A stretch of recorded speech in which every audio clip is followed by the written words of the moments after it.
अतिशय भावनिक व तितकाच कसोटीचा क्षण भारतीय संघ व संपूर्ण देशासाठी होता. भारताला 261 धावा डिफेंड करायच्या होत्या, तर पाकिस्तानला 261 धावा करून भारताला भारताच्याच घरात हरविण्याचे कधीतरी स्वप्न पूर्ण करायचे होते. त्यामुळे दोन्ही संघ पूर्ण जीव ओतून खेळणार ही गोष्ट मात्र नक्की होती. मैदानात तर सुरूच होते, परंतु मैदानाबाहेर देखील राजकारण गाजवायला दोन्ही देशांचे तत्कालीन पंतप्रधान डॉक्टर मनमोहन सिंग व युसुफ गिलानी हे दोघं राष्ट्रांच्या पंतप्रधानांच्या उपस्थितीने सामन्याला अजूनच हाय व्होल्टेज वजन आले होते. नमस्कार, मी दीक्षांत आणि स्वागत आहे आपले डिस्ट्रॉय मेकर 2007 या सेगमेंटमध्ये. फायनलच्या तिकिटासाठी रणचेत सुरू झाला होता.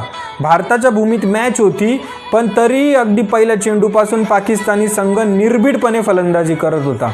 ओपनर कामरान अकमल आणि मोहम्मद हफीज यांनी डॉमिनन्सने भरलेला व आक्रमक असा खेळ करत भारतीय बॉलर्सला पिछाडीवर ढकलायला सुरुवात केली.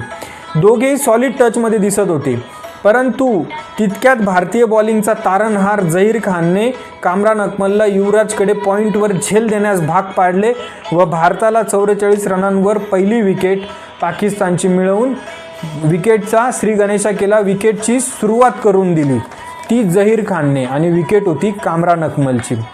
परंतु तरी देखील मोहम्मद हफीजने फटके खेळण्यास कुठलाही ब्रेक लावला नाही. सलग 3 चौकार लगावले, पण काहीतरी इनोव्हेटिव्ह करण्याच्या नादात चुकीचे शॉट सिलेक्शन केले व धोनीकडे कॅच देत तो आऊट झाला आणि एक चुकीचा फटका मोहम्मद हफीजने खेळला. संपूर्ण मैदानात एकच जल्लोष झाला, कारण मुनाफने पाकिस्तानला दुसरा झटका दिला होता.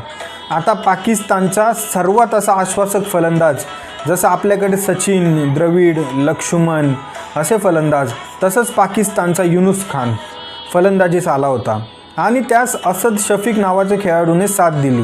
दोघांनी मिळून संघाची धावसंख्या 100 पार नेली, पण लगेचच